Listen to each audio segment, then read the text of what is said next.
Malaysians laying claim to this dish as their creation.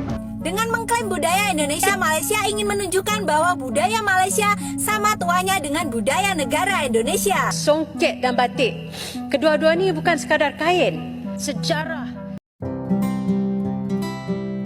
Assalamualaikum warahmatullahi wabarakatuh. Kembali lagi bersama saya di channel Kamila Alkansa. Di Asia Tenggara, ada satu negara yang punya reputasi unik, bukan karena prestasinya di bidang teknologi, olahraga, atau inovasi, tapi karena hobi yang membuat tetangganya geleng-geleng kepala, yaitu mengaku-ngaku. Bukan hanya makanan atau tarian, tapi juga tanah, laut, bahkan sejarah bangsa lain.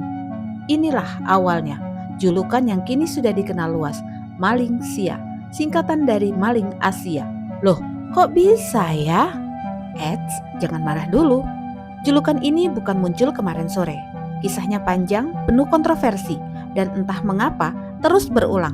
Mari kita telusuri. Cerita bermula dari budaya. Tahun demi tahun, berbagai seni dan tradisi Indonesia muncul di media mereka, lengkap dengan pengakuan warisan negara.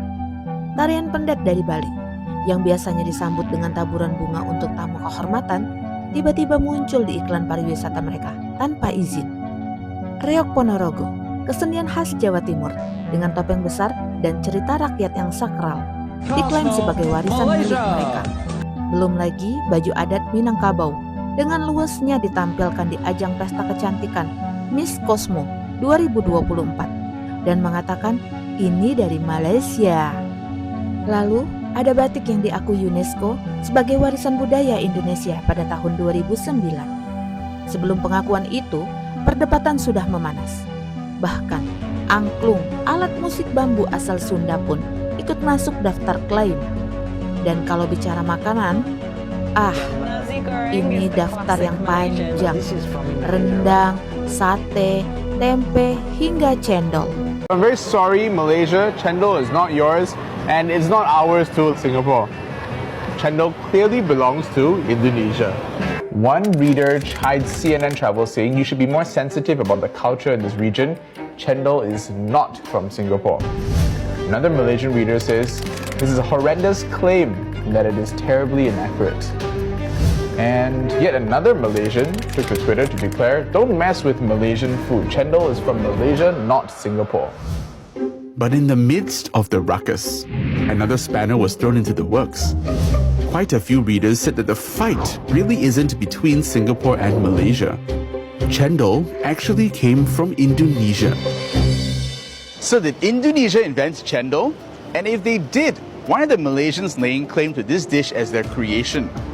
Was it shoddy journalism? Or is chendol Singaporean as the article says?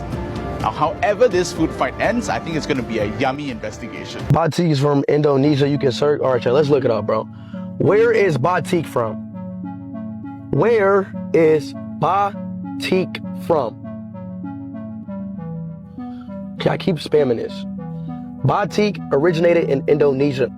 Why it says batik originated in Indonesia?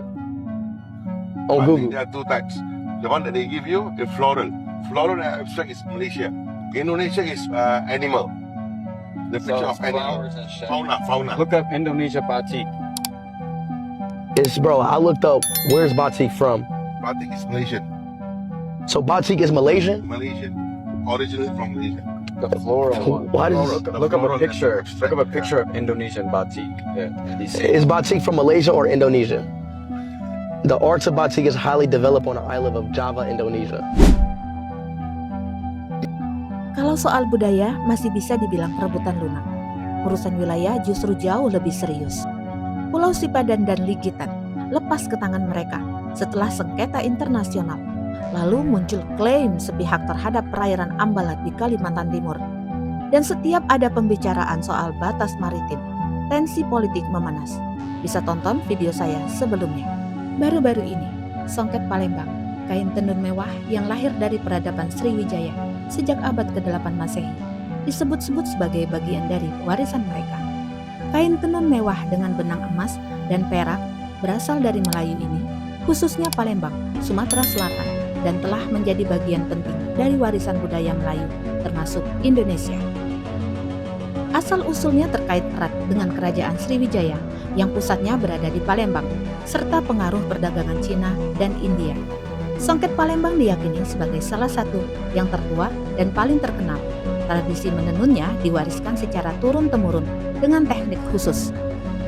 Songket juga berkembang di Malaysia, diperkirakan masuk ke Malaysia pada abad ke-16 Masehi. Mungkin persebarannya melalui pernikahan antara bangsawan Malaysia dan Sumatera, serta melalui jalur perdagangan. Sudah jelas secara historis, songket Indonesia khususnya songket Palembang lebih tua dari songket Malaysia. Songket Palembang telah terdaftar di UNESCO sejak tahun 2013, sementara songket Malaysia baru diakui UNESCO pada tahun 2021. Bagi orang Palembang, ini bukan sekedar kain, ini sejarah, identitas, dan kebanggaan. Tapi bagi Malaysia, rupanya ini peluang untuk memperkaya daftar koleksi klaim.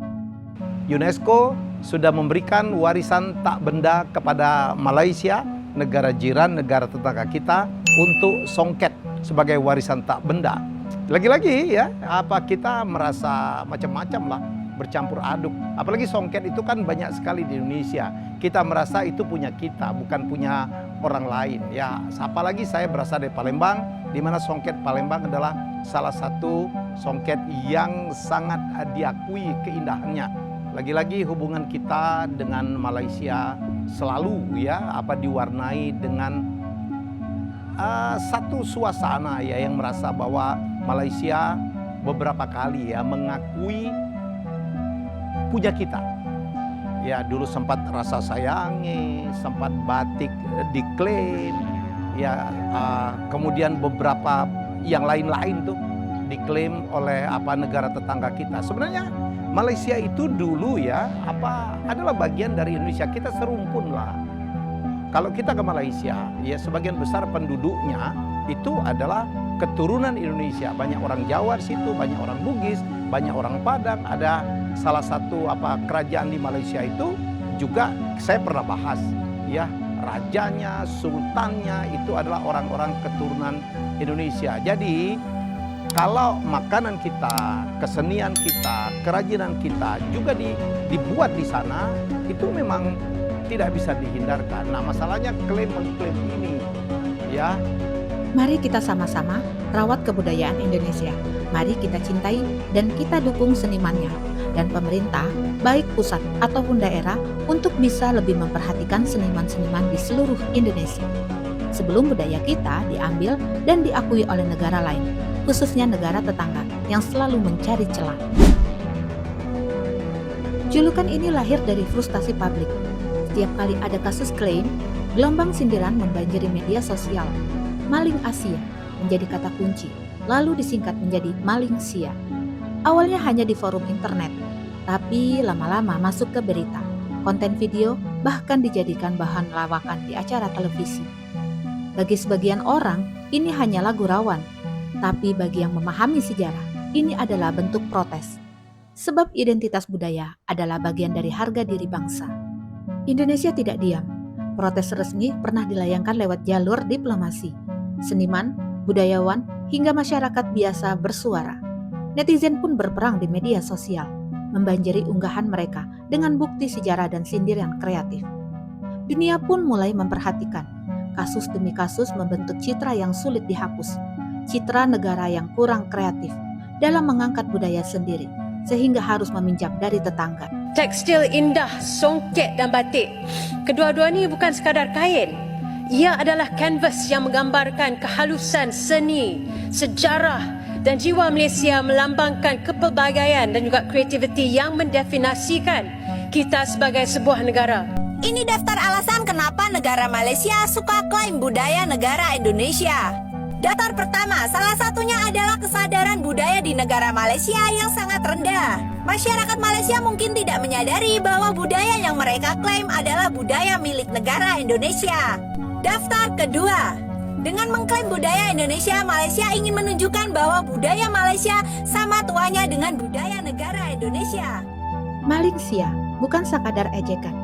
Ini adalah cerminan dari kebiasaan yang kalau terus dibiarkan akan merusak citra bangsa itu sendiri. Budaya dan sejarah tidak bisa dibeli, apalagi dicuri. Mereka lahir dari perjalanan panjang sebuah masyarakat. Bangsa besar berdiri di atas karya dan inovasinya sendiri, bukan dari klaim atas milik orang lain. Indonesia akan terus menjaga warisan nenek moyang, bukan untuk diadu, tapi untuk dibanggakan dan diwariskan ke generasi berikutnya. Karena harga diri sebuah bangsa jauh lebih berharga daripada sekadar pengakuan kosong.